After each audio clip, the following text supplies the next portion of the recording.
Well, we won't wait for Chad. He'll show up, I'm sure. We have enough to begin, so we'll start with the Pledge of Allegiance. Pledge allegiance to the flag of the United States of America and to the republic for which it stands, one nation, under God, indivisible, with liberty and justice for all. Thank you. Thank you for joining us. We'll move to public comment. Anyone have any public comment to items that are not already on the agenda?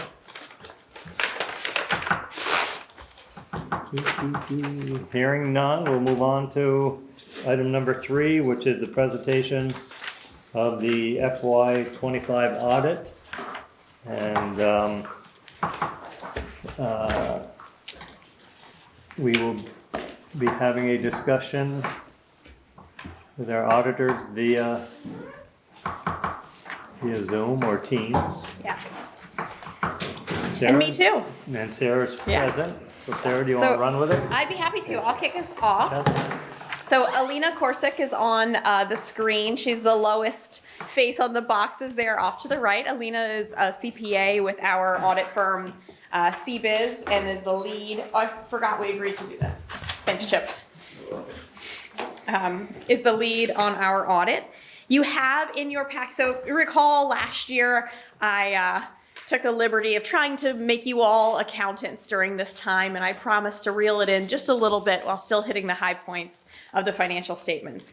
What you have in your packet is an annual comprehensive financial report. An annual comprehensive financial report is the gold standard of governmental financial reporting. It is more than just basic financial statements. In this long document, you start with an introductory section, which gives us an opportunity to talk about the initiatives in the city, what's happening economically and with our demographics. It is a place for us to brag about our certificate of achievement for excellence in financial reporting. We have now received that 10 years. We've applied for that 10 years out of the last 12 years, and we received it all 10 years that we applied. We're very proud of that.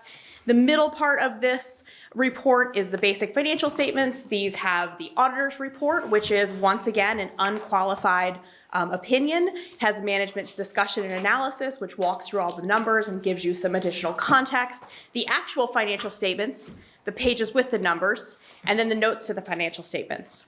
One of the things that I think makes an annual comprehensive financial report so much superior to just basic financial statements is the last section, which is the statistical section of the report. And this has a number of schedules that give you 10-year comparative data. It tells you about our financial statements over the last 10 years, tells you about the demographics and economic condition of the city over the last 10 years, history of tax rates, debt levels, and just some fun facts about how many gallons of wastewater do we treat, how many gallons of water do we produce, how many birth certificates do we sign, etc.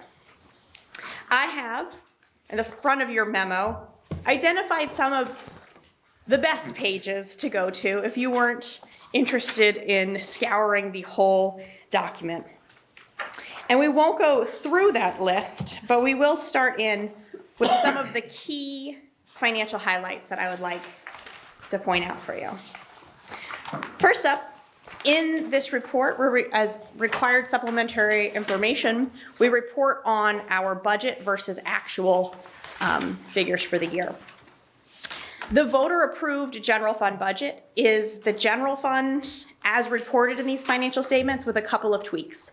We always include the Restorative Justice Center in our voter-approved budget, and then that gets split out as its own special revenue fund in the financial statements, and then redevelopment activity ends up with the general fund in these financial statements. We had a very solid year in FY25. I'm gonna move the faces out of the way. We had a solid year in FY25. Up here on your screen at the top right, you can see that we ended up with a net surplus. We ended up with revenues exceeding expenditures by $383,000. This has helped us see our unassigned fund balance move back into a positive position. Our categories of fund balance include things, our fund balance is in 5 different categories, and the various categories represent a variety of levels of spendability, if you will, with non-spendable, restricted, committed, assigned, and then unassigned. Unassigned is the everything else bucket, and unassigned is often seen as a rainy day fund or a rainy day reserve, and professional standards would suggest that we should have about 2 months worth of expenditures in there. If you recall from when we talk about our fund balance policy, this is not the current goal of the city. We'd like to be there, but we're always using all of our resources on the ground to invest in our community. And so we have run with a pretty lean unassigned fund balance. Happy to report that in the FY25 financial position, that unassigned fund balance is in the positive. Oh, and here you can see the various categories of fund balance off to the right on this screen. Of note in this report is our TIF debt service fund. The TIF debt service fund is the fund within which we accumulate the incremental tax revenue in the TIF district and we pay the TIF debt. It's down. This graph shows you how those inflows compare to the outflows. And if you recall from our most recent substantial change requests, we are currently upside down. Do not be alarmed, that's part of the plan. And we anticipate pulling out of that very soon. So this is part of the earlier, we're in the mid years now, but we're in that point in the TIF district where we're not quite making the annual debt payments with the increment. And in a few years, the increment will be in excess of the debt payments. It will pay them all and backfill that accumulated deficit, the fund. We have 3 enterprise funds, the water fund, wastewater fund, and the stormwater fund. All of those are in solid financial positions each of the last 3 years. When we are working on the enterprise fund budgets, we regularly tuck aside funds for reserves. If you are looking for those numbers in the financial statements, those live in a line called unrestricted net position in the balance sheet of the enterprise funds.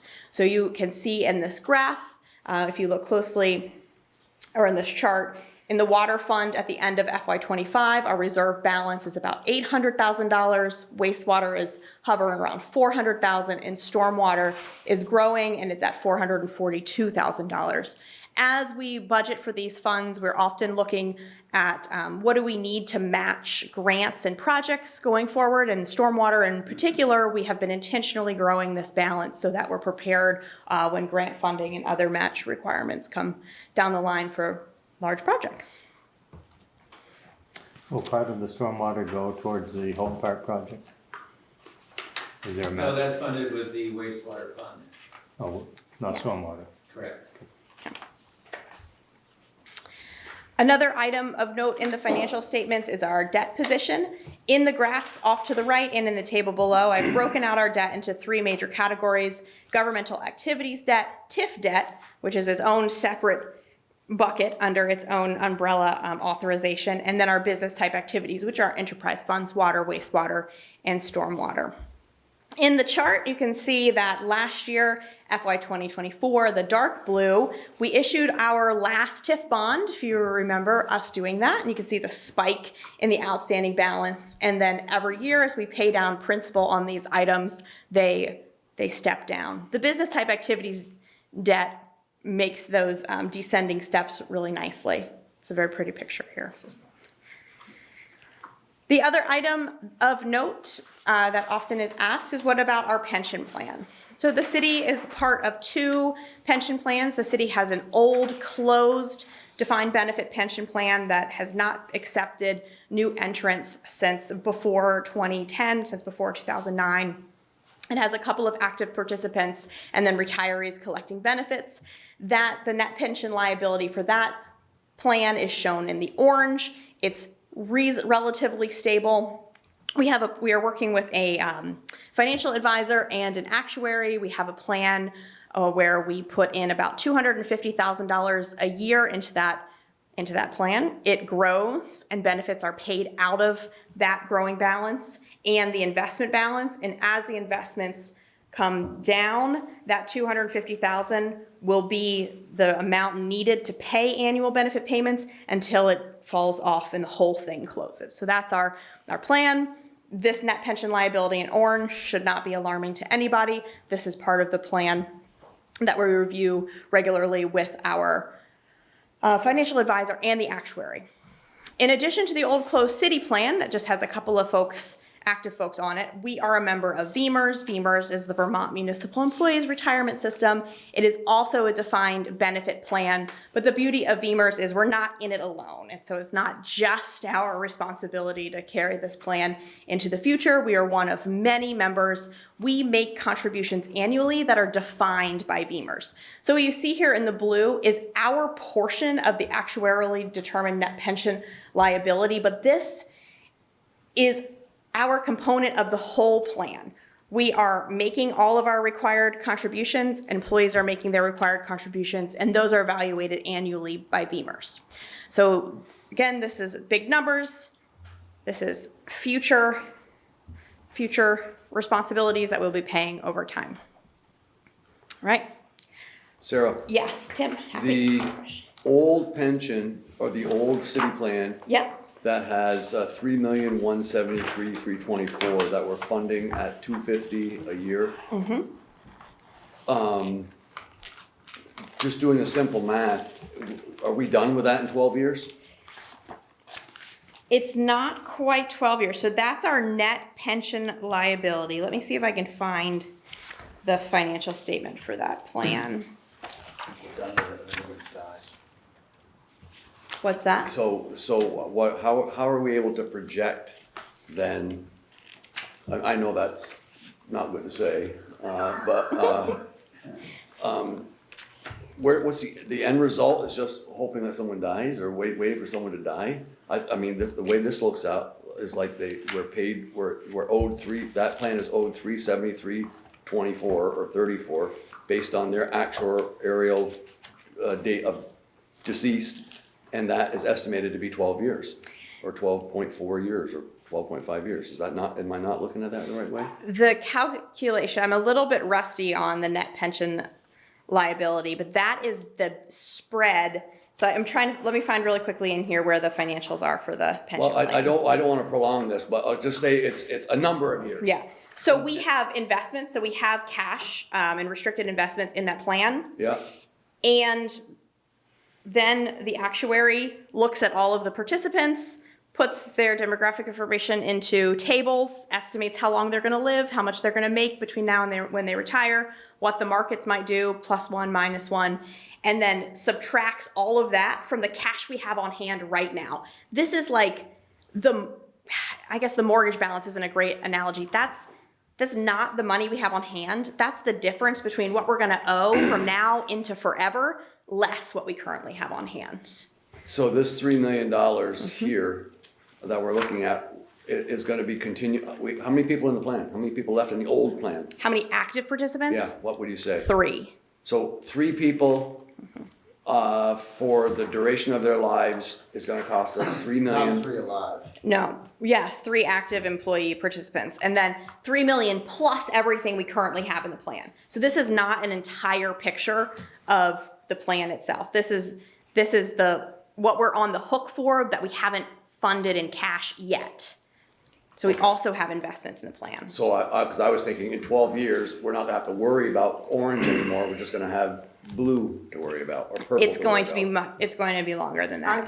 Aren't these also past employees who are collecting their retirement benefits is too? true. So it's not, And you got it's current the employees 3 currently, Who have and then all the other 10 to people. 15 years more work. They're taking guesses like That of you retirement. guess on life insurance, right? Yeah. Like how long someone's gonna live, so you're taking guesses on. Maharon's gotta retire. He's in the old plan?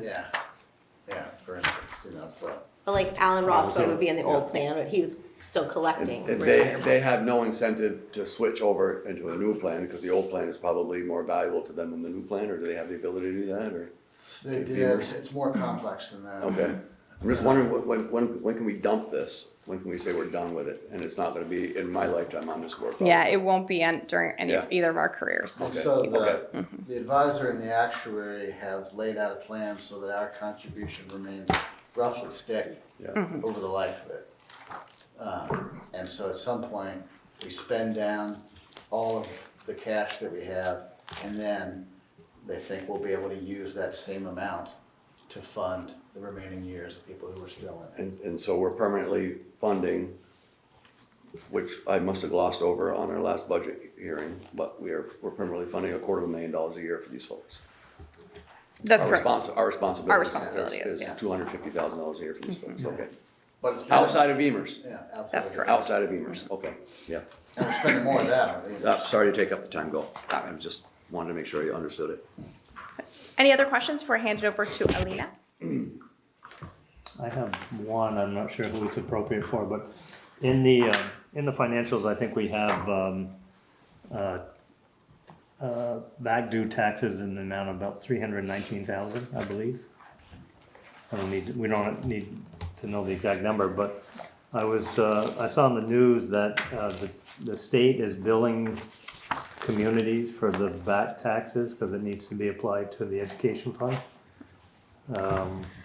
I read that story as well, and my take on it was that those communities, so every quarter we collect on about the 15th of the month, and then we have 20 calendar days before we have to hand over 100% of what's due to the school. If our collections were so low that we didn't have 100% of what was due to the school, we wouldn't have it to hand over. And my read is that these very small communities didn't have what was due to the school, and so that they owe back taxes to the schools. And we're not in a similar situation. You're saying that's more likely a small town scenario than. Well, my read of those stories, I read the news article on, it was about one, and it said they weren't the only community, was that they did not have the funds to hand over to the school when it was due, and so now the state is coming for those funds, and they still don't have it. We've never not paid the school, That's correct. so. Have we ever had to pay extra because people aren't paying their taxes? Well, that's all embedded within the penalty, that they pay. So we have to pay them whether we have the money or not. But then that's why the penalties and the interest are so high. We've, Sarah, what's the amount of delinquencies that 300,000, we've made great gains on that in the last year. Yeah, the 300,000, that was the lowest at the end of FY25. When we did the audit, this is the lowest, I can't remember the percentage, but this is less than like a 1% delinquency. It's the lowest the delinquency rate has been in about 12 years. And we're charging 1% per month, what's our initial penalty? So it's 1% per month for the first 3 months, then it jumps to 1.5%, and then there's a once a year 8% penalty, and that's not compounding, that's a one and done. Yeah. And that's in June. And I'm assuming you work with people to come up with payment plans and. Yes, we work Do with all that people every day on payment plans for taxes, Everybody's water. pretty much doing that. Yeah. Some municipalities charging less, because elected tax collectors are charging 8% and then 1%. That 8% is the first time and done, one and done, not one every year. Correct. Yeah. Yeah. And none of it compounds, it's all on principal only. Okay. And then 1.5 after, okay? Yeah. Let's move on. All right, Alina, are you there? I am here. Thank you. Good evening. Thank you for inviting me. And I have a PowerPoint, but I will go through it briefly. Sarah already did a wonderful presentation, so I will skip over everything she addressed. On the next page, audit produced the following results. We were there early. We were there for preliminary work at City Hall, and the final field work was early. It was the week of September 29th, and everything was provided to us in a timely and appropriate manner. All the requested records and reconciliations were all in great shape. Sarah already covered the unmodified opinion. We did not have any difficulties noted in our testing. That's part of the required communication and a governance letter that we issued separately. Same with no disagreements with management. Only one thing to note here, and the material weakness was only because of the presentation issue, and I'm not even considering this a big issue at all, because there's a divergence in practice of how the loans receivables are being offset on the governmental fund balance sheet.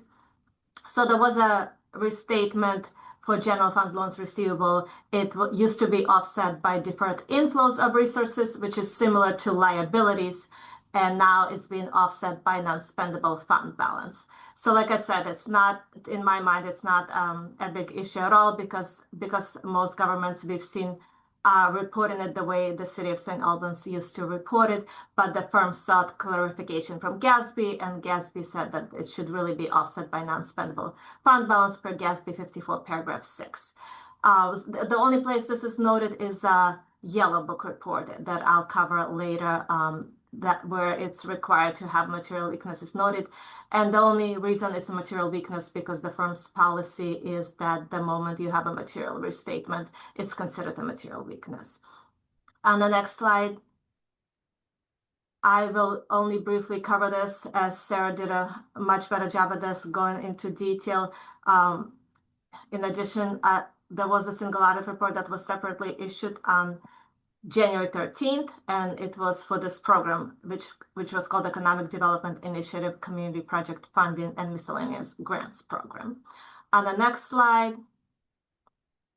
as I mentioned, this was the new presentation for fiscal year 25 for loans receivable offset. Now, there was a new GASB 101 on compensated absences, but that GASB did not have a material effect on the city's financial statements. So that's why we did not note it here. On the next page, this is just a percentage of unassigned general fund balance as a total of expenditures and the trend. And because Sarah has covered these nicely, I will go to the next page and few more pages down. We hit this one. Yes. This one just in a different format. Water, wastewater, pension liability. Do you have anything to add on the net pension liability that I missed? No, I think you greatly covered it. One big item is that it is a big, huge estimate. There's a lot of assumptions, like you guys said, there's a lot of assumptions that come into play here. You can call it guesses or however you want to call it. They're all big estimates and they can change significantly. So the investments have done well, but if say they go the opposite direction, it could spike up a lot. Change in the discount rate could be a significant change. So really, these numbers can change significantly. But they are 3 million, 4 million because investments have been doing well for these reporting periods. So, but that doesn't not necessarily mean that that's what these amounts are going to be. And of course, the closed plant, yeah, I mean, eventually, although it's going to take a while to wind down, eventually you're not going to see it way down the road.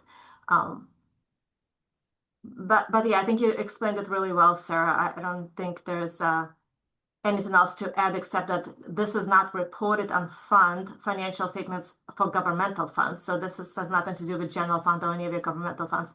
This is really for reporting for accrual basis financial statements only. So this is for when you talk about governmental funds, you consolidate them and then convert them to accrual for government-wide presentation. And that's the only place it gets reported for those funds. So it is a big, huge estimate and does not affect your general fund or governmental funds for this liability. Yeah. Okay. And then the reports we issued, Sarah mentioned the opinions. Governance letter was a separate report, and few other required communications have to be in writing, but it's things like there were no significant unusual transactions. We did not encounter significant difficulties while performing your audit, and those were the ones that were included in that few-page governance letter that we separately issued. I mentioned the single audit report that was issued in January. That comes with two reports. There's an internal control report and there's compliance report. The program I mentioned was tested, was the one listed here. And we had unmodified opinion for it. No internal control material weaknesses or significant deficiencies, except, as I mentioned, that's where that material weakness was reported, is on this, what we call Yellow Book report.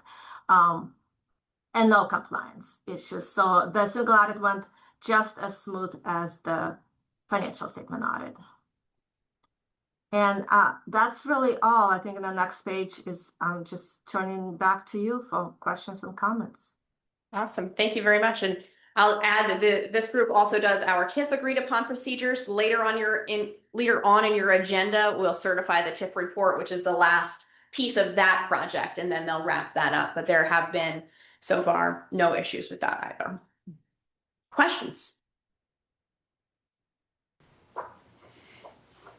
Comments? Okay. I'll make a comment. I think that when we get together on the budget committee and then we get together with a full council, I feel that we have good control over what's coming in and what's going out, and whether or not we agree with those expenditures that was presented by staff or not. The things that I don't ever see that should worry us, but I guess we don't worry about it because we're not seeing it, is this pension stuff and the TIF. Because she even said it herself, you're guessing. And there's never anything in front of us that says, if this happens, this is where it's gonna be. If this happens, this is where it's gonna be. It's $250,000 that we're earmarking now, but what happens if those investments that we have are getting only 1% now instead of whatever they're getting? I'm just giving you an example. And I feel like the council never really has any control over that. We're relying upon you guys to do that, and that's not what it's supposed to be about, I don't think. And I've been doing this now for a long time. And so those are the two things that I don't feel. Did you feel you had any control over any of that, Eric or Chad, when we talked about it? No, but I mean, I think you guys were talking, I don't think, some of this has to do with, I used to sell life insurance. Some of this has to do with, just like when you sell insurance or whatever, you're guessing on how long people live and Yeah, but we blah, never blah, have blah. any ratios. We never have anything that says, well, if it stays this level, this is what it's gonna be. But these things can happen that will change things that are gonna cost us a bunch of money. And we never are able to make a decision based on that because we're always given a decision. Are we allowed? I don't think- We're not allowed, I think in the past, we've had some lengthier presentations on the pension. I think when they were. Yeah, we have. We used to go in the old council rooms, and we used to have the actuary right there, and we would talk. So there would be 4 or 5 of us there talking about it, and to see, these are the scenarios. But we never get that now. I mean, I think our hands are tied when it comes to this. We have no control over it, but we're earmarking money for something that's a guess. $250,000 for, it's a guess. And we have an obligation for some of this stuff. And a lot of people were saying, back when we started the TIF, look, now we have to pay for that. We're getting all this money, now we're gonna have to pay for this. And, even Sarah's presentation tonight was, look, don't be nervous by those graphs because they're gonna turn around and it's gonna be the other way. Well, what if they don't? What are we on the hook for? At least are we talking about it? I don't ever think we are. In any budget that I've seen since we've started it, I've never, ever talked about pensions or TIF. In any budget committee session, other than if something we bring it up like we're bringing it up now. We're relying on a couple of sets of people to say, this is what it is. And I just feel that, and it may continue to be like that, and that's fine. But I just figure I don't have much control over that. We don't have much control over that. And I think the public thinks we do. And I don't, I don't know. I don't know if anyone else feels that, because everyone else looks at it and it's easy. Dominic comes up, says, look, we're gonna get this, here's what we're getting for property tax revenue, this is what we're getting for the other funds. These are what our bills are gonna be for the year. That's an easy one in the budget committee, and to us, because we can see that on paper. But we can't see the other two. Well, generally speaking, things come to you when there's a problem. Yeah, and it's too late. There hasn't been a problem, like, we adopted this plan that we're following now 10 years ago, and it's working. We're still following this, the same plan. And so we scheduled a meeting of the finance committee during this last session, within the last few months. And we brought the actuary up to have this conversation, and schedules got mixed up, and so nobody was able to make it. They would love, Chad, did you make it? I wasn't made in Called in from vacation. They would love to walk you through all of this stuff and do a deep dive. And we could increase the 250 more if we wanted to. In that meeting, he explained basically the strategy that he was using and what, I mean, I can't remember exactly now, but he was dumping off some things, getting on other things, and I mean, I'm not in that world, but he explained the The strategy. conservatism is built into it. The what ifs are built into it. You can always go more conservative and dump it into it, but that's already embedded within the model. But it's happy to bring him in. I'm not saying it's a problem. Yeah. I'm definitely not saying it. I'm really glad you folks are in tune to it. But the thing is I don't feel like we're in tune to it. You know, we don't have a good handle on it. And if we don't have a good handle on it, our citizens think that we do have a good handle on it. And that's not the way it's supposed to work. The actuary No, makes a so- recommendation of the 250, right? Yeah. Yeah. So I think, to Hawk's point, I think that conversation, why don't we've got a little extra money, why don't we put 260 in there? Why don't we Yeah, cut it yeah. at 240? I think it Just in could, case. I think it would be a good discussion point for the finance committee, for Well, sure. that's like we did with the, putting the $100,000 away in both the water and sewer funds. For budget stabilization. And, but, I mean, So that, let's make that happen. Let's get those guys in, and so that we have more information next year in the budget, and you can evaluate whether you want to make an adjustment. You're about to go through another look at the TIF and the substantial change process in the coming months. And the consultants are gonna come in and say, look at the increment. We want to adjust the municipal increment down from 100 because it's overperforming. So, which is good news. Yeah. And in the meantime, starting on page 77 is a lot of dense information about the pension plan. But you will see on page 81, one of the required footnote disclosures is, well, what happens to this net pension liability number if our investments return 1% higher or 1% lower? And so to start to answer one of your questions, on page 81, we were looking at a $3.2 million net pension liability at our current assumptions. If those decreased, it would be 3.7. It does jump, and if they increase, it drops. Because this is a small plan, I mean, so VEMR's starts a few pages before this. VEMR's we really have no control over. Yeah. They tell us what goes in and they spit out these numbers. The VEMR's plus or minus on page 77 is a 1.5 million swing one way or the other. And so this smaller swing for our plan, what a 400 or that's bad math, 600,000 up or down is tighter because the plan is closed. There are fewer active participants, and we're now just running out the clock. And so you can get a few things in here. The pension accounting standards are very dense, and so I agree with you. I'll get Steve in to chat, and maybe even Parker. Yeah, well, when the new board comes in, and the new folks are here, that might be a good way to go, but I don't know if there's a way that we could see more or learn more. Yes. About those two Look how excited she is. things, yeah. I'm trying to be respectful of all the Yeah. things you have on your plate, but I would love to host as many hours as you have to dive into all of it. And to promise hit the things you want to hear about too. Okay, yeah, Okay. I just wanted to bring that to your attention, that I don't Yeah. ever feel like we have any, and I've been chairing this committee now for a long time. Well, Tim, be careful what you wish for. Are there any other questions on the audit report for this evening? All right, thank you all. Thank you, Alina. Safe drive home.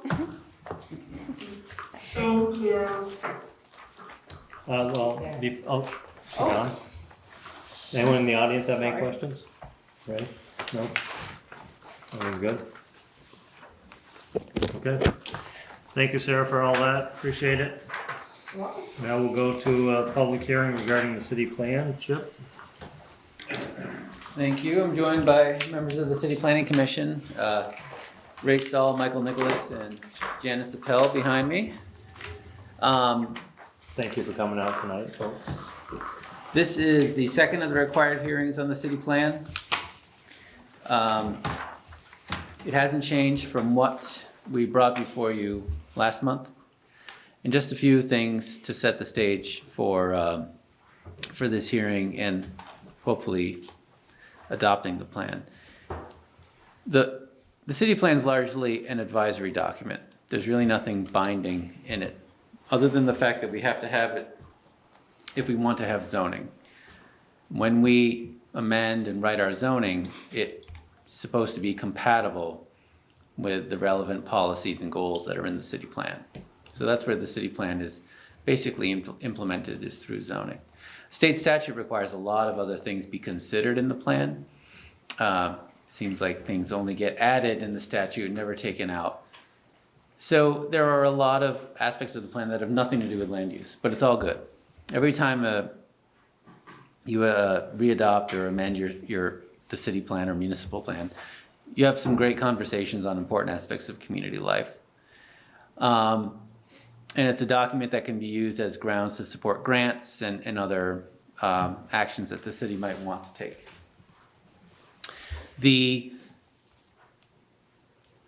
Probably one of the most significant things happening in land use in the state is what's happening with regional plans. Because all of the regional plans are eventually coming before the new land use board to be readopted and to implement new future land use maps that were ordered by Act 181 2 years ago. Also housing targets, but it's the future land use maps that are helping to determine what our new designated centers are going to be, like our downtown and our growth center, and also driving the conversation about how we're going to increase exemptions from Act 250. In the city's case, it's only about increasing exemptions from Act 250. If you remember, we let our plan expire because we were working on some important changes to our zoning. The Planning Commission and staff were working on important changes to our zoning that had to do with Act 181 and Act 47 that came before it. Then we were going to come around to our city plan. Well, it turns out our city plan is a necessary piece in one of the biggest designations of land in the future land use map for the Northwest region. And we got a frantic call from the Regional Planning Commission because if our city plan was still expired coming up in the next month, a major part of the planned growth areas for the city and the town were going to have to be omitted from the regional plan. And it affects their housing targets and a lot of other things that they're putting into their required update. So we engaged in an expedited scope and schedule to get the city plan done. We did what we normally do. We looked at the old plan, which was the 2017 plan, and we updated it. And some of the things that we added, lots of discussions, are topics that you'll remember: a response to recent public concerns associated with the challenges of community substance use disorder, petty crime, feelings of lack of safety, focusing on the state's housing crisis, looking at some of the conflicts between social services and the kind of welcoming atmosphere we want downtown, talking about preserving the beneficial aspects of the built form of our neighborhoods in light of the many exemptions and preemptions that the state has established in terms of how we can control the density of our neighborhoods.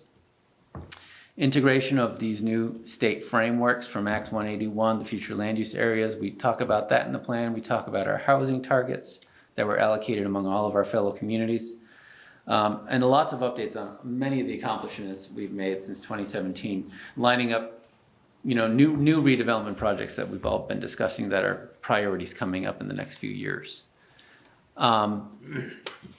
Because of the timing, and this is a conversation our planning commission had a few different times, it's recommended that we adopt this plan and get it done and make it valid once again. And that if there are any major pieces that we think we want changed, things that are missing that we want to get in there and have, in the plan for posterity for at least the next 8 years, that we do an amendment. And there are a few things the planning commission wasn't able to get in the plan that are on the list of things that we maybe pursue an amendment for. We don't have to, but we might.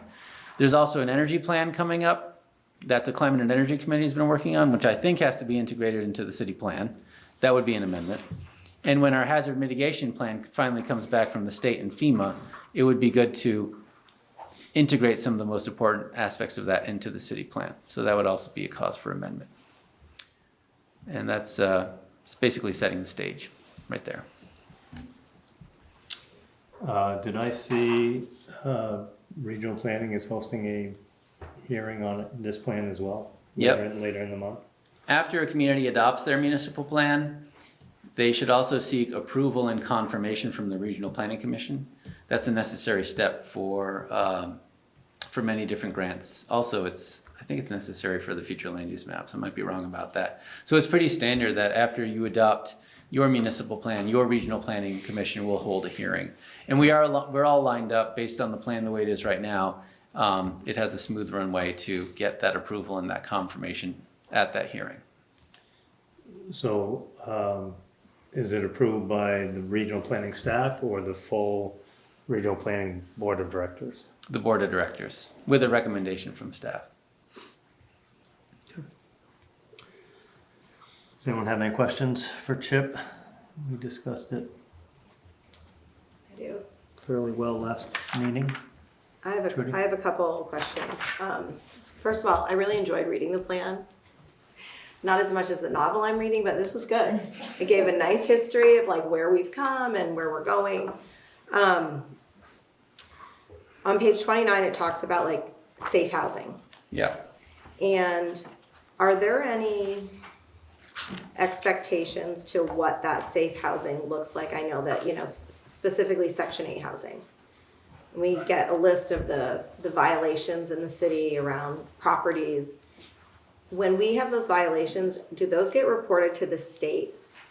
And I'm asking this because my concern is that some people who rely on Section 8 housing are living in houses that I think maybe the state thinks are good enough, but when I go by some places, I'm appalled at how some people are having to live. Is there any process to inform the state that those dollars are going towards places that are barely habitable? Not automatically. Typically when Matt Mulheron or Steve Bracy doing their rental registry reviews, their inspections, typically the city handles a lot of that code enforcement in-house for a while with fines and safety orders.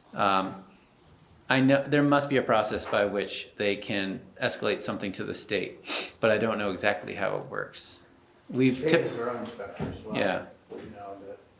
But I think that. And Section 8 also has its own inspector. So if I'm a landlord and I rent to people who benefit from Section 8, the state or Section 8 people will come and inspect my property? At least at the beginning. I don't think it's annual. Oh, okay. But they can always, if you have a concern, they could always do a follow-up and, the core issue is what you allude to, is that they have a very low bar. Most of the time it's evaluated against a bridge under the interstate. Which is really unfortunate. My other question is, do we have a breakdown of the different types of housing we have in the city? Because the city receives a lot of pressure from the state to have more housing, build more in a pretty dense area. Do we know like how many single family homes, how many duplexes, triplexes, like big apartment buildings? Is that anything that we have in the city as far as like when I say we need a balance, do we have a balance already or do we not have a balance? We don't know. I mean, we're not quite sure. So a couple different answers. The data on the mix of housing dwelling units types is out there. It's not easily compiled. It's a stated goal and action in the plan to start gathering that data on a more regular basis and then to start tracking trends. The plan also calls for a balance, and it recognizes that based on market forces, if you're going to build housing right now to respond to the crisis, it's going to be rental housing and multifamily housing, because that's kind of where the market's leaning. But it also makes the point that there's a goal that we do not want you to ever have to leave the city of St. Albans Right. to progress from, living with 4 roommates to having your own home with a yard. And we do not want any state actions or any of our actions to start to evolve to where there's a type of housing that's just not readily available in the city. But so that's why it calls them the actions chart, tracking that data and looking at those trends and start measuring growth in multifamily versus our homestead declarations. Are they going up or down? We don't yet know what the right balance is, but by the time we do the next plan, I think we'll have data to help have that conversation. Thanks. Wouldn't the folks that did the citywide reappraisal be able to pull that up fairly quickly? Yeah, it's there. We haven't gotten around to mining that, but it's actually, because of the reappraisal, it's probably in the most accessible and updated state that it's ever been in. So it's on our list of things to do. Which I think is great, because Yeah. when people say the city needs more of this type of housing, do we really? We don't know. But we will find out. We have a rental registry as well. We can pull the data of what we have. Yeah. In city. And I really like how you want to preserve the neighborhoods. I think that's really important, not losing that to a bunch of apartments and. Any other questions? No, those are great questions. I think that your first comment, we took care of, didn't we, with that public nuisance safety ordinance? I mean, now we encourage the public at large to report to the city at any time when they think there's a problem with a particular property, and that was an excellent vehicle for them to utilize, and I think, and that would, Section 8 has to get copied on that stuff. I mean, I know that when I'm doing evictions for landlords, if they're Section 8s, you've got to contact Section 8, because Section 8 requires the landlord to sign their contract, their lease. I think I agree, and I think that people who are just thankful to have a roof over their head and running water might not want to report. They don't have to. You can. Okay. I can. These folks can. Yeah. Anybody can. Okay. And it would be great to have an update at some point, not tonight, but on like the landlord ordinance and how that's going and if that has been Effective. yeah. Members of the planning commission, anyone have any comments? Yeah, we totally support Chip on this. We do think that there are some amendments needed. We want to bring them forward, but we want to respect the regional needs too. I think it's tricky, I mean, the questions you've raised, we've had many discussions about, and just knowing more about what is the housing that we have here, how much property with the rentals are owned by people who don't live in the city versus ones that do live in the city, just getting a better picture of that. And I think to add to the Section 8 stuff, people oftentimes when it's reported lose their housing either because the landlord doesn't want to do it or they fix it up and then they rent it to somebody that isn't Section 8 because they can get more money. I find in my experience that landlords are favorable to Section 8 because it's money they can count on every month without having to chase. And that if they have to chase it, the threat is what you just said, and Section 8 now becomes the attorney for the landlord and tries to get that money or else gives them the money to stop the action. I think there's that, but I think that I understand what Trudy's talking about some of the places, because I've been in some of the places. And what's happened is, because anybody can report, and so it's like, do you want me to report this for you? And it's like, no, I'll lose it. Because, and then I had a guy that I was working with that was reported, what happened was the place was sold to somebody else, it was fixed up. And you can get more money now in the market than you can from Section 8. So it was more beneficial to not past section 8, but you're right on that respect. Is the initial Section 8 inspection tougher than, or easier than our codes? You know, or maybe we don't know that. I don't know. It's pretty rigorous.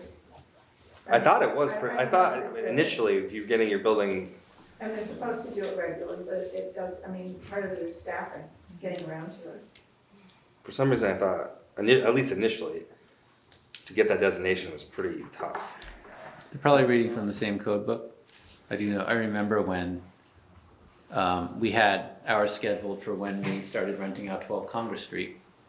But I don't know the intricacies of how their inspection might differ from ours. Maybe it doesn't. My impression is they're different. Section 8 has a few more demands than what, Yeah. I think Matt and company are looking more at the fire safety aspect of it.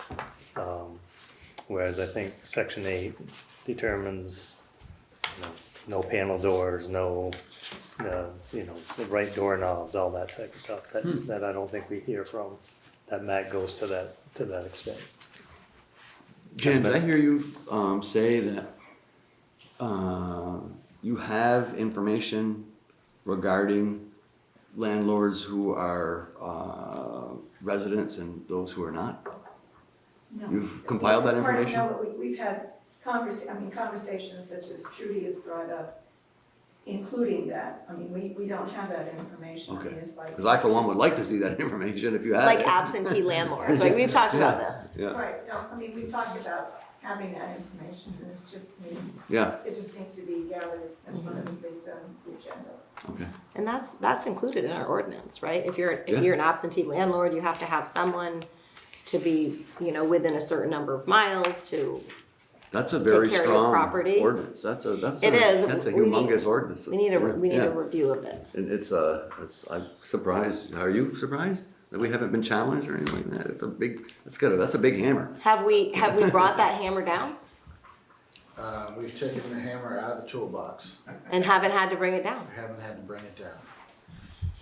Shocking. Trudy's just waiting for you to have to use it. No. I mean, the Smith administration is pretty moderate about those. Yeah, things. he's a We'll pushover. have to see what the coffin is. Any other comments from the audience? Anyone? So, I guess not that we opened the public hearing, but the public hearing is over. Alexander, you had no questions, comments? Okay. So now let's move to. Make a motion to adopt the city plan. Thank you, Tim. Motion from Tim, seconded by Eric. Anyone have any further questions? Hearing none, all those in favor say aye. Aye. Anyone opposed? Motion passes. Thank you. Thanks for your Thank work. you all for your work on that. Thank you. Greatly appreciate it. We'll move on to consider the adoption of the park rules. Second reading of the rules to adjust the park ordinances to match the new signage that we installed in Taylor Park, and those came from a conversation about what we think the rules in the park should be. So not all of the park rules had to be amended because some of the things on the sign are already covered in statute, but in one of the sections about riding and driving, we added that no person shall ride a bicycle, scooter, or skateboard in Taylor Park. So previously it just said you could not do it on the grass. We changed the hours of Taylor Park specifically to match what's on the sign, which is different between April and October and November and the other middle of April. We added the 2-hour limit to Taylor Park for any one individual or group, unless you have permission or a permit from the city manager. We added e-cigarettes and vapes to the smoking prohibition, and we prohibited camping in city parks. Or that's what's proposed, rather. That's what's proposed in the amendments. I'd like to walk around the room for 1 second and show some people something. And just look at it for now, I'll comment on it in a second. Let me know if the screen goes black. Nope. You see it? Mhm. You see it? Is that to the park? No.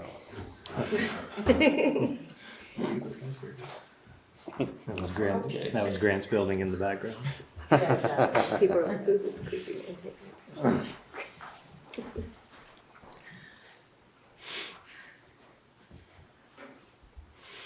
It wasn't yesterday, apparently. Mr. Hawkins was a big show and tell guy in the grade In school? Tim was following fish that day. We could have loaded up a PowerPoint for you. Yeah. I'm a little reluctant to agree to this. This is, by the way, New York City. And I'm sure those people are in that park for more than 2 hours. And I understand where you're coming from, but I just can't in good conscience say that me or somebody else can't sit and enjoy that park. I don't care who you are, what your income is, whether or not you have a house here or not, that you can't enjoy that park as long as you're not bothering somebody. And this 2 hour time limit really just gets me. Everything else I haven't got a problem with, but to say that we're gonna have something there that says you can only be in that park for 2 hours, I don't like it. I don't, and you've seen the picture, and there's gonna be days when a lot of us are gonna be there, and we're gonna wanna be there more than 2 hours. And We obviously I do just have a support problem with that. probably, obviously. What other cities are doing this that we sought out? Have we looked at other cities that have done this and how it was implemented, how effective it was? The council approved the sign. The sign was a deliberate attempt to thread the needle between what we can regulate as a government and what we can't. And time is one of the clearly, we can do time and place. We can't do behavior unless it's really, really egregious. So, staff moved ahead based on the council approval of the sign. We're happy to change the sign if you'd like to. But that's why we went there, because of the civil liberties concerns. Yeah, 2 hours doesn't bother me, Tim. My office overlooks the park. I'm walking through the park. Very rarely do you see anyone in the park for more than a half hour or an hour. Except for when Don puts the Adirondack chairs. I've seen people reading books in the park. I've seen people eating lunch in the park. Yeah, no doubt. I've seen, Which we want. I've seen BFA students in the park. I think this is another case where discretion should be, the police should be showing discretion. If someone's reading a book, I don't think you're gonna boot them. If someone's, harassing other folks, I think that's a different story, But that I don't have a problem with. But someone who is gonna say, well, I'm not gonna go to the park, read my book, but I can only be there for 2 hours. Because the city has a sign up there that says you can't be there longer than 2 hours. And then if we're letting people be there longer than 2 hours, because the sign says we're not supposed to be letting people be there, then how good are our laws then? And is that selective enforcement? I think, are you worried, Tim, that people are going to patron the park Less. because of the sign? Yeah. Yeah, I mean, I had a lot of those same feelings, and Trudy and I. We chewed on this a long time. We did, and we decided to keep it on because we said this is something in writing that the police can fall back on if they need to remove someone, and can just say, listen, it's an ordinance, whatever, but that we weren't going to enforce it unless necessary. But I mean, we definitely discussed this a lot. I'm not saying it's right or wrong. If somebody's up there and they're walking in circles and they're the worst dressed person, they smell terrible, They look unkept. I think there's a fairness issue whether or not that person can stay in the park versus someone who's sitting there reading a book. As long as that person is not bothering the person's reading. This goes against my own grain. Believe me, it does. But I just there's just something unfair about that that just gets me. I think that So I just want you guys to know why I'm gonna vote no. when we have Parks Patrol in the summer, and will that continue this summer? Yeah, it's planned to. Okay. I'm in the park a lot too, and sometimes people are hanging out, and sometimes big groups of people congregate, and they might get rowdy, they might start yelling and hollering at each other, and it can be very uncomfortable for other people in the park. They're not necessarily doing anything wrong, but they might create just an uncomfortable, not very peaceful And environment. it's intimidating. And it's intimidating, and it That's makes what I've people not want to be in experienced, the park. So it's just finding that balance of, with a 2-hour limit, if the people are there for a really long period of time, which is usually once they start fighting Yeah, with but each is that other. where it's gonna come down? Chip, what are the limits of the park? Tell me what the limits of the park right now. The perimeters. Or the Marty, I don't streets. care, so someone tell me what they are. The 4 streets. There's 4 streets, okay. So I'm a person who thinks, I like Trump. I like the president. I don't want those protesters out there on Saturday morning longer than 2 hours. And I wanna know why you're not doing anything about it.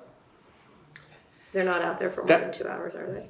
That sidewalk should not be part of the park. It's not. Well, it is, you just heard it. I know, but it Well, should.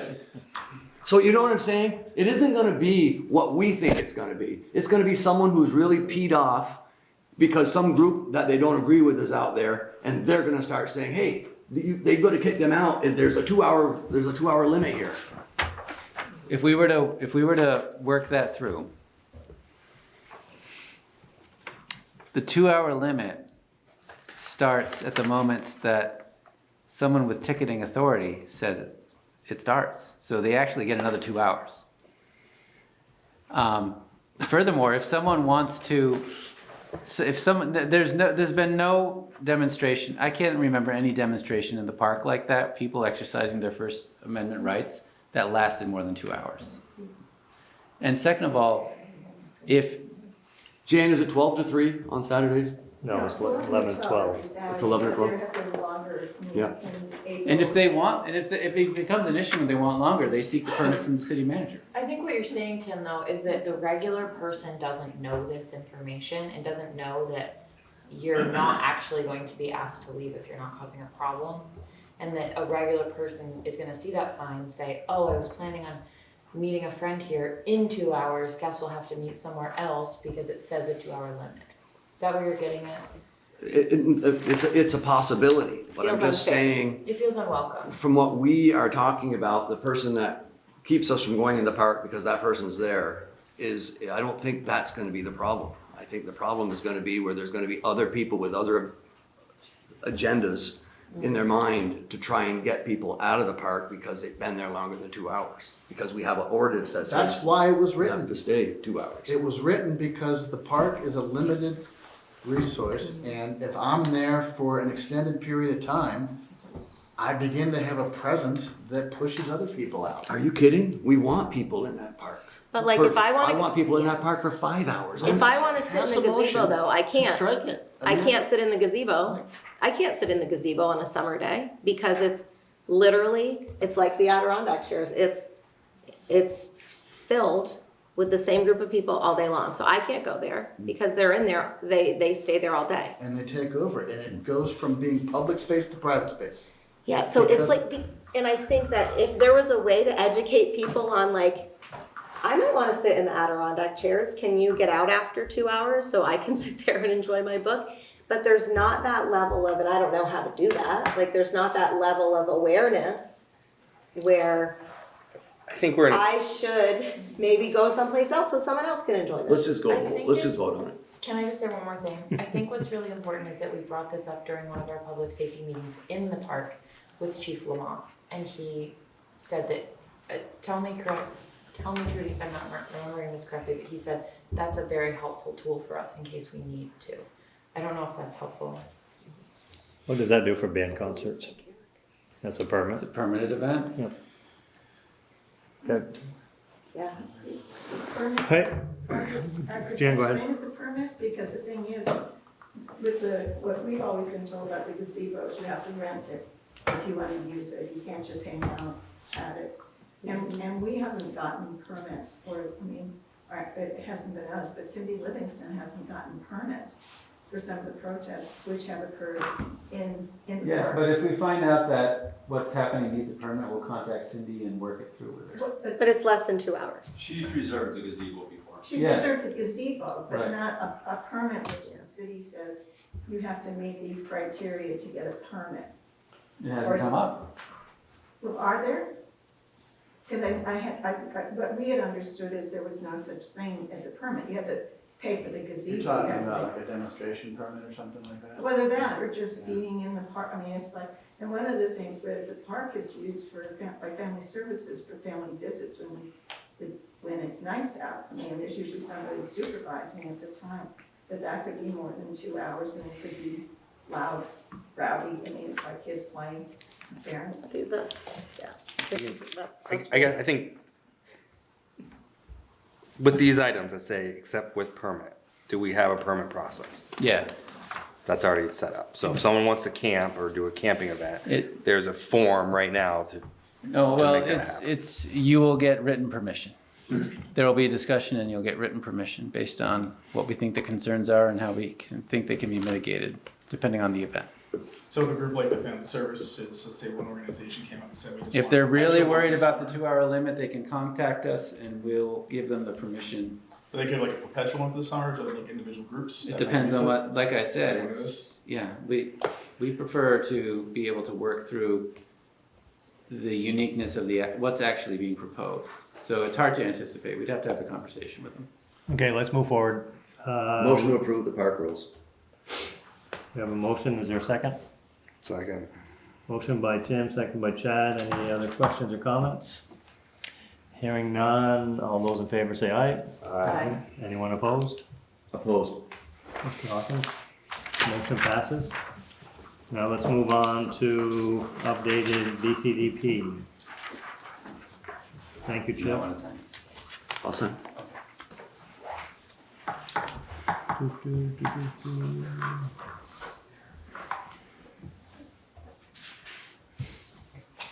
Yes, the Vermont Community Development Program. It's how we are passed through normally for HUD funding for projects in the city. There's a collection of municipal policies that all municipalities have to adopt if they want to receive this funding. Last time we adopted it was in 2022. There have been a couple additions, but we need to renew it.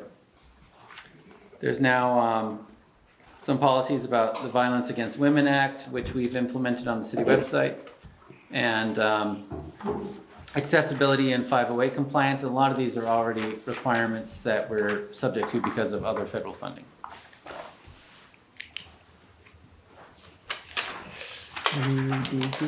Any questions for Chip? Motion to approve the municipal policies and codes update. We have a motion and a second. Motion by Tim, second by Eric. Any questions for Chip on that? Hearing none, all those in favor say aye. Aye. Anyone opposed? Motion passes. Thank you, Chip. We'll move on to the annual TIF report that we discussed briefly before. Sarah, please join us. Thank you. You're welcome. Long time. I left on each of your spots this evening our annual TIF report and certification of increment. So, I'm trying to fix this chair from Chip. Once a year, we prepare an annual report to BEPC, who is the authoritative body over TIF. It is in the format that they request, and it starts on page 2 of this packet that I left on your chair. This form, anything in green, they've pre-populated. Anything in yellow, we put in here. And they start and they ask us some information about the TIF district. We let them know what is our base original taxable value. This has been certified by them. What are our new taxable values? It recalculates the increment in the form. For fiscal year 2025, our municipal increment was $58,644,892, very similar to the education increment. The two are slightly different because of differences in valuation at the state level for certain types of qualified housing. And it recalculates the incremental revenue for the year. In FY 2025, we pulled in, or we retained $1.6 million in incremental tax revenue. If you haven't recycled your audit report yet, this ties to page 36. You'd like to see how the numbers articulate, which is one of my favorite things to do. We pulled in $1.6 million in TIF tax revenue in the TIF debt service fund, and our debt service was $1.85 million, which you'll see in this report on the second page, the annual report toward the bottom. So this annual report process asks us to pick out all of the components of TIF to recertify them every year, and then our auditors compare and contrast the TIF report to our annual financial statements, and they certify that everything was fine as well. If you'd like to continue to peruse this report to VEPC, the second page shows all of our active TIF debt issuances. We have passed our deadline to issue debt, and so we have issued all of our TIF debt. Moving on to page 3, talks about TIF source funds and non-TIF source funds into our active TIF projects, which are becoming, we're down to just a couple right now with a few more on the horizon. Starting at the bottom of page 3, I think that you will all find this fascinating or really great news. We have sources of non-TIF revenues, and I'd have you take a look at all of these grants, and it is a considerable list. Tiger grants, transportation grants, efficiency Vermont, downtown, NRPC, we have brownfields grants. It goes on to the next page. Stormwater, green streets, we do use some city reserve funds, tax allocation grants, lots of transportation stuff, 40 lines of non-TIF revenue sources, the majority of which Chip is responsible for having gotten and managing for all of these projects that have contributed $18.8 million to our TIF projects over the life of the TIF to date. Tim, you asked for some more information, so I'm going into some more details for you. This is nice, sir. Winging it a little bit. So if there are questions, I will take them back and respond in writing. The rest of this report are some other performance indicators that are required by VEPC. VEPC wants to know what are our major property developments, and so these are all listed out with their individual incremental value, moving on pages 4 and 5. They want to know how have we contributed to Vermont firms, and so on page 6 you can see of the money we spent this year, how much went to Vermont companies. It was almost $2.6 million. And then some additional narrative information that Chip put together. I didn't read. There are questions on that. This certification, so we're required to present this report to you annually, and to show you that we have certified, so Chip and Sarah today have certified the increment calculation. I have also looked at it, our auditors have also looked at it, and we would ask you this evening to, I guess you would approve this report, and then we'll submit it in as our final annual report to VEPC for FY25, and use it to wrap up our TIF agreed upon procedures. What questions can I answer? The $200,000 from downtown transportation, we just weren't able to utilize that. I'm just curious. There's $100,000 two grants. One's the downtown transportation fund grant in 2015, and the other one's Vermont downtown transportation fund. What lines are you looking at, Eric? Number on page 3, line 11 and 13. Probably, so 2015 and 2016 grants, we might have budgeted or anticipated a certain amount and then not been able to spend those, or they may have been consolidated into other grants, which we've seen more recently as well, unless you have any specific recollection from 10, 11 years ago. I think they should just be marked as closed. They are all marked as closed. Oh, okay. Yeah, we just They're didn't, just not marked as spent? a couple Yeah, of them this are fifth not column marked as was spent. zero, it's just blank, so I wasn't sure. Yeah, they were spent, we spent those.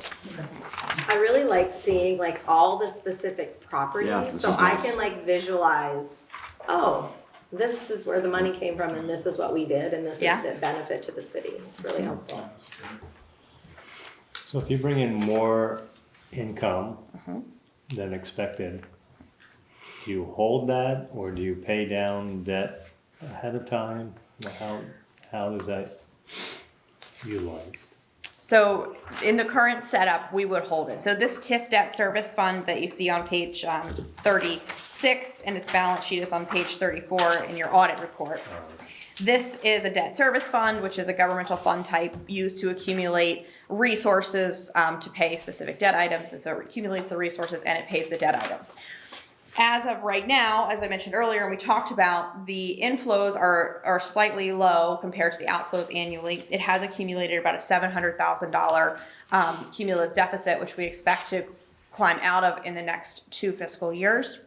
And at that point, the funds would be held in this fund, and they would pay down the debt over time. It could produce a surplus that would accumulate, and then at the end of the district, we would have to return the education piece back to the ed fund, and then the municipal piece would be available to use for municipal operations.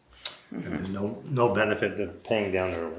All of these are bond bank issuances, Yep. and you are unable to prepay those. So we would treat it as a debt service, like a sinking fund. Other questions? Are there ways to restructure anything? Lower rates or lower, do we have the capability to do that?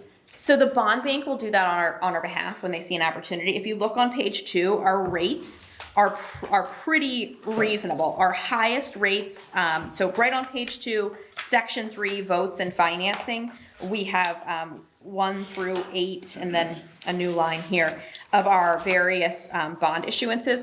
We have one bond that has 0% interest. That's our lowest, and our highest is 3.985. And as there's a 5.57 here, but that's already been refinanced. And as the bond bank sees opportunities, they will group existing issuances and they'll refinance it in the market, and then they'll credit us on our invoice for the amount of interest savings that we get, which is lovely. And then in 30 seconds or less, Oh, I'm bad at that, Tim. just briefly discuss the substantial change. I might have to pass that. That's coming up. Coming out, that's really the only adjustment, the valve, is the amount of municipal increment that we retain. We're required to have at least 75, we've been at 100% since day one, and we're now getting to the stage where we think we can approach VEPC to approach that 100, dial it back some. And so we'll be coming forth with David White with some financials that says, this is what we think's yet to come. And So it's not, we want some new money, we want some new TIF. the TIF's done, TIF's issued all of its debt. And we need to, this summer, demolish the Bellevue building and assemble that real estate deal. That's been delayed while we get the Fonda market rate units online.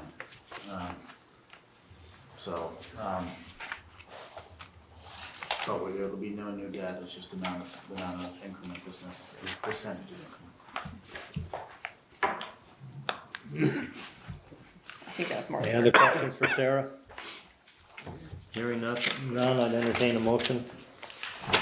I'll make a motion to certify the annual TIF report. A second. I have a motion from Trudy, seconded by Chad. Any other questions for Sarah? Seeing none, all those in favor say aye. Aye. Anyone opposed? Hearing none, motion passes. Thank you all very much. Thank you, Sarah. Now we'll move into item number 10, miscellaneous appointments. Chip, welcome back. We'll start with A, consider the appointment of Alexander Bobella to Climate and Energy Committee. Who interviewed Alexander? Was he? You remember who interviewed you? It's been a second. Yeah, Kristen set this one up. I'm not sure who interviewed. This was the one you. online, I think we did. Yeah, right. You were It there. wasn't me. Well, it was late, it was late, was it late? Yeah, that's right. Yep, That was actually, okay. Wow. Okay. yeah, second. I thought I was there. I know I was there for Ryan and Jack. Okay, sorry, Alexander. See you there? Yeah. Yeah. Yeah, I think it was the background. You work at Yeah. UVM, right, Alexander? I do. I work at UVM Medical Center and I work for the State of Vermont Agency of Human Services. That's all coming back to me.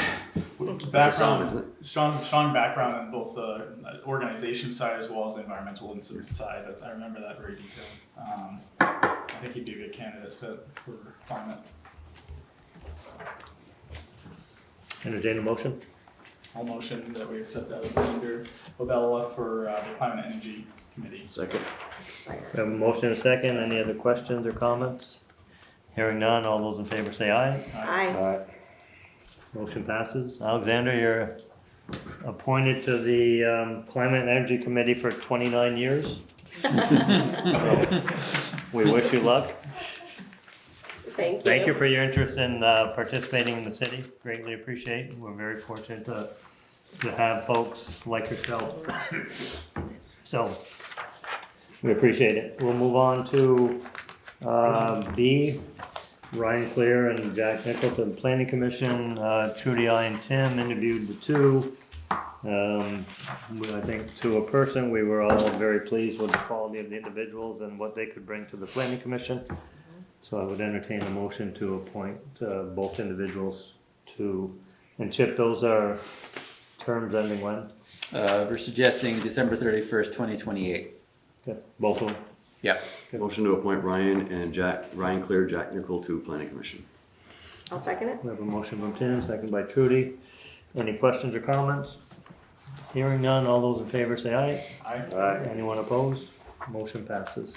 Who interviewed this next guy? I don't know. Want to appreciate it. Feels like it's every day. By everybody. On the job interview.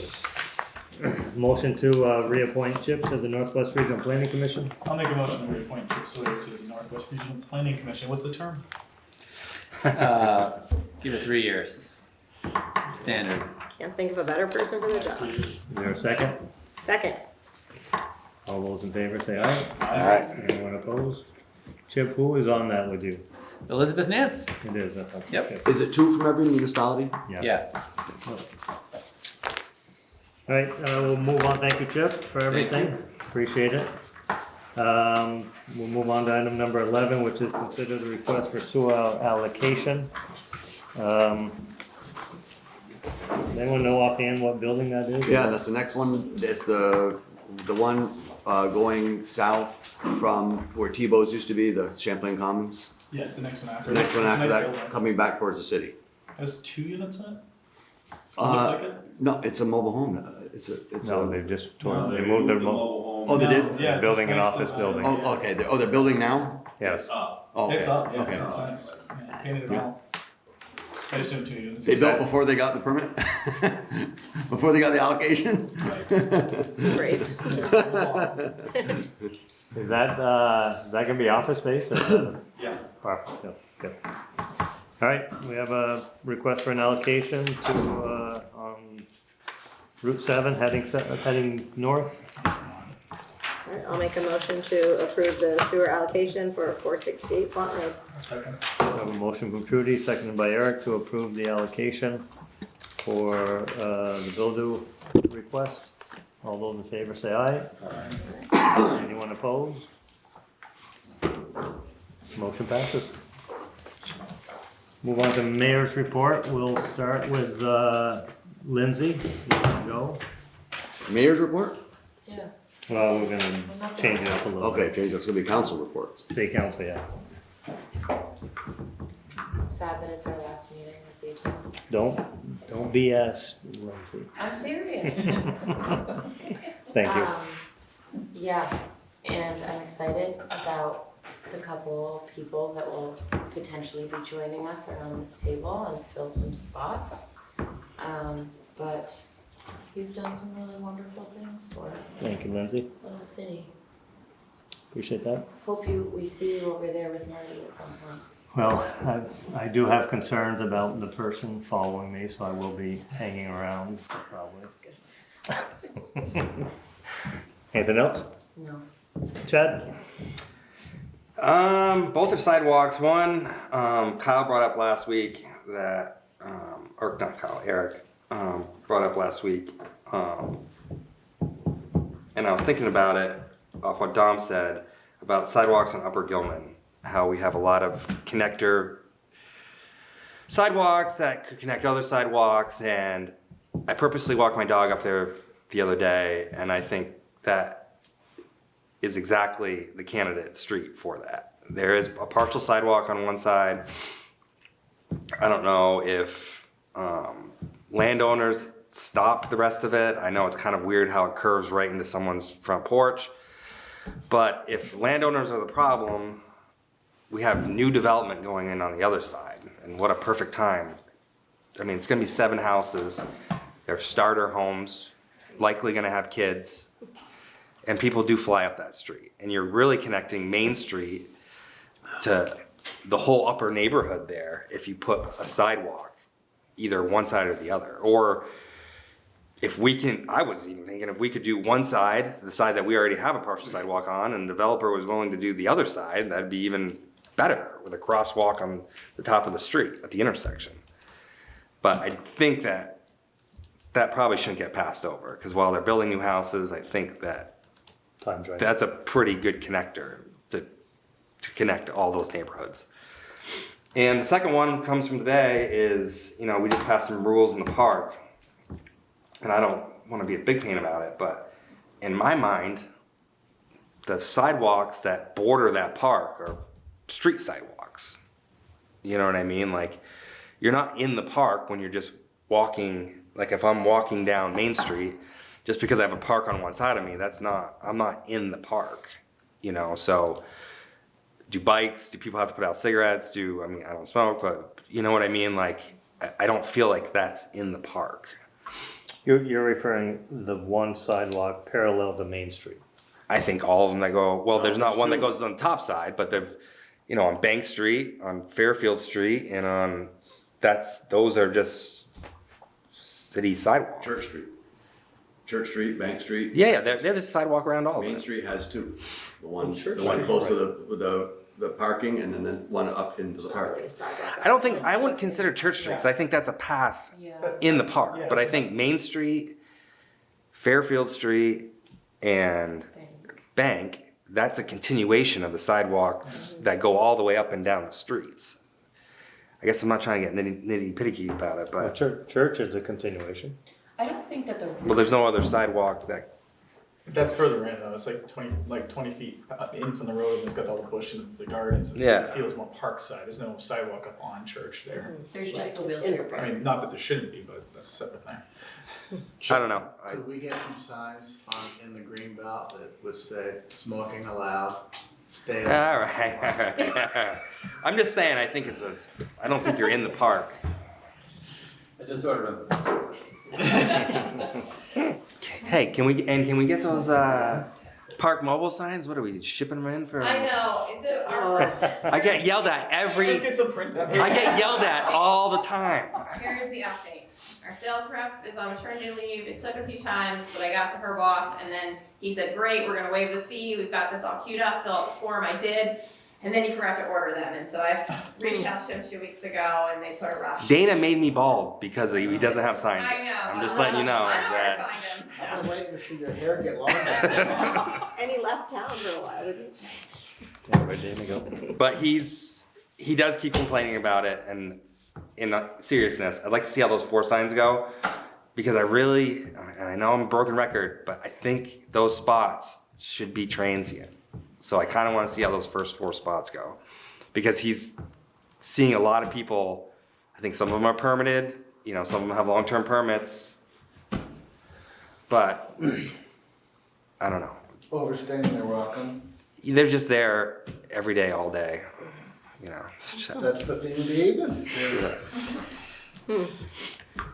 You know, I think, like I've said, Park Mobile can be a tool not only to get people to park, but to enforce the way we want them to park. All right, that's it. That's all I got. Eric? I don't have much. I'm gonna say keep your phone on since you're leaving, because you know we're gonna be asking questions. I guess. I didn't answer before. Yeah, right. Just call your assistant, she'll push it through. And the only other one I have was Gilman again. Chad brought up all the same points I was going to. I did get an email since the last meeting from a neighbor same neighbor on that road, but they said they saw kids going up that and buzzed by vehicles again. So there's just kind of an ongoing theme on that road. But the only other thing I had is I saw someone crossing at the school crosswalk on Church, the one that goes across Fairfield. And they were waiting for almost 3 cars to go by them as they're sitting in a yellow jacket that was a little bit dark on the edge with no light over that section. I don't know if you've ever looked at putting a light in that corner, but there's a lot of people that walk that corner during events and stuff like that. And I just, knock on wood, hopefully no one ever gets hit, but I feel like that could be better lit on that intersection. Not like flashers, anyway, just overhead. North or south side? Well, I mean, I guess south side would probably light better because it kind of goes like this, so it probably casts a better shine, but I'm gonna leave that to the experts. We can ask GMP to put streetlights on all the poles around the intersection if we want. As long as I think just if we can improve lighting, like I said, the fireworks, the holiday events, people crossing in mass, and And people the still high going up that road. schoolers Oh, yeah. cross there every morning in dark clothes. Oh, when they're using the And crosswalk, people yeah. fly through that. GMP would love to put a light on that for us. Okay, thanks, that's all I had. Okay, Judy? It's been great to see increased traffic enforcement. Just in reading the city report and hearing from certain people about the enforcement, it's been great to see more of that. And Well, no. you want to add anything to that? Yep, I'll give my report as well. I don't have a report, except for I might want to have an ordinance, a park rule on how long the Christmas decorations can stay there without coming down. Maybe down by February 1 or something like that. Maybe I'll list a tree. Okay. No, these are Valentine decorations. Yeah, all right. We should have just made them red. They're red. Some people still have their trees up. Just turn off all the lights, we'll be fine for Valentine's Day. What did, These are July 4th lights. the sidewalk ones, did they go out with the last windstorm and then we just chose not to do it? That one's on. It's only like- It's actually I've asked the crew to check them again after the cold snap. Good. I'd like to finish by saying, I think that you brought a level of civility to the council. Just like some of the predecessors before you, you've done it in a unique way. That's made it easy to talk amongst ourselves and to get things accomplished. And I think I'm gonna miss that. I think the rest of us are gonna miss that kind of thing too. So I'm sure you're gonna be back around. I've known you all my life. And you're gonna be involved. I don't think you can get out of it. But we wish you well. Appreciate that, thank you. We have a little gift for you. Oh, parting gift? Is Yes. that what? And thank you. I'll be out campaigning for Trudy. We'll try Make to sure make you that- proud. Do I have to open now or can I do it later? You should open it. I should. Card and everything? Chad and Eric, you guys may want to back up. When I was in high school, Tim was a rec director. He was, yeah. Slide your pen in there and open that up for me. He's done it all. Oh, I got my vest, City Grace Trail hoodie. jacket, thank you. It's $10 for that, by the way. Is it in the warrant? And then Ooh. the city blanket, very nice. That's extremely nice. Yeah, that's really nice. Stand up so everyone can see it. There's someone just make that slide. No, there's Oh, it's upside down on this side. a place that, Oh, that's nice. All the hot spots. here, hold that there, hold that up. Oh, the other way, too. Okay, well, you guys Get are. it on backwards. Okay. Back in there, put that. Oh, that's very nice. Oh, Very, I love very that. nice. It's so pretty. Very nice. Think all those places you've been kicked out of. We're about to do city hall. Thank you all, I appreciate that. I think you all know my feelings relative to staff, Marty, Sarah, Chip, everyone, and it makes our job easy, for sure. Dom, of course, best city manager in the state, for sure, by far. Dom, we appreciate everything you've done over the years. As I tell people, it was a pleasure for the most part. There's a few things I would have been glad to not have to deal with, but we did, and I thought we dealt with them in the proper way. So people in the community are very appreciative of all of us and all the committees, Chip, and everything that you've done to keep track of them, and we've made some great strides in 8 years, and I know Trudy will continue that progression for sure, so thank you all.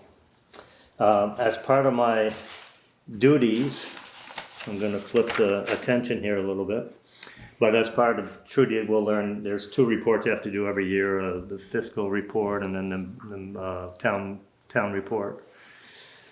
And I think Marty's one told me that the fiscal report, you can take some time and you can... Have Sarah do it. What's that? Can Sarah do it? Yes. But you can dedicate the report to, and in the past I did it too, for the Bluen family and what they did with Bluen's, the police department, Chad Spooner. So I just want to read this. This will be going in. I have to get it to Kristen by the end of the month, but the report usually refers to large community initiatives, successes, or items of special interest. Along with those discussions, the mayor usually dedicates this report to an individual or organization who have had a long-lasting impact on our St. Albans community. This year, I would like to dedicate our report, to Councilman Tim Hawkins, an individual who has dedicated almost half of his life to the city of St. Albans. Mr. Hawkins began his public service on the Planning Commission. This will reinforce our conversation the other night. It worked out well. Mr. Hawkins began his public service on the Planning Commission back in 1995 and transitioned to the Development Review Board in the early 2000s, and then ran for the City Council in 2010 and has been on the council ever since. No one is better versed on city policies or has a better historic perspective of St. Albans. Tim is always willing to ask the tough questions and is always focused on what is best for our community. Tim and Chad Spooner were invaluable to me during my 8-year tenure as mayor, and for that I'm greatly appreciative. Tim never cared to be in the spotlight, but what he accomplished in the background is largely responsible for where the city is today. Tim, thank you for your 3 decades of service to the city, and thank you for your support of me as a mayor. We could not have been as successful as we have been without you. So, Mr. Hawkins, I think that's...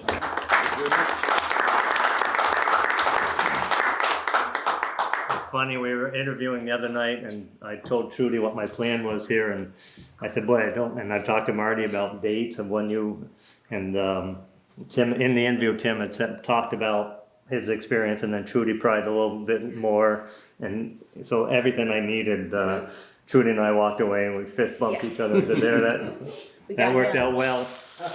But it's, I mean, think about it, I did 8, Tim's done 30. You know, Marty, similar route as Tim with planning commission, right? Zoning. All of them. And then on to mayor and whatnot. So there's individuals in the city that have really made a difference over the years. Pete Delorier, Juan, Liz, Marty for sure. I think we're very fortunate. And to Tim's point earlier, there's a level of civility that we all respect each other and bring to the table, so I'm quite sure that will continue. So I think we're fortunate to live here, and it's been a pleasure to serve, so thank you all. We'll miss you. Yeah, no doubt. Tim, on behalf of PW, I'd like to thank you for all your support. You are always checking up on those guys when we're at a water break in the middle of the night or something. And they will be dropping off, they've got a rooster for you. Oh, they- Dead or alive? I don't know, after tonight. So thank you all. Good luck moving forward. You're in good hands. Or will be. You are. Motion to approve minutes, 1/12/26. Second. Motion before you. All those in favor say aye. Aye. Anyone opposed? Motion passes. Motion to approve warrants, 1/31/26. Motion and a second from Eric to approve warrants. All those in favor say aye. Aye. Alright. Anyone opposed? Motion passes. Is that it? Adjournment. Is that it? Motion adjourned. Motion to adjourn. Thank you all. Have a good night. Stay warm. Supposed to warm up. This weekend? Yep.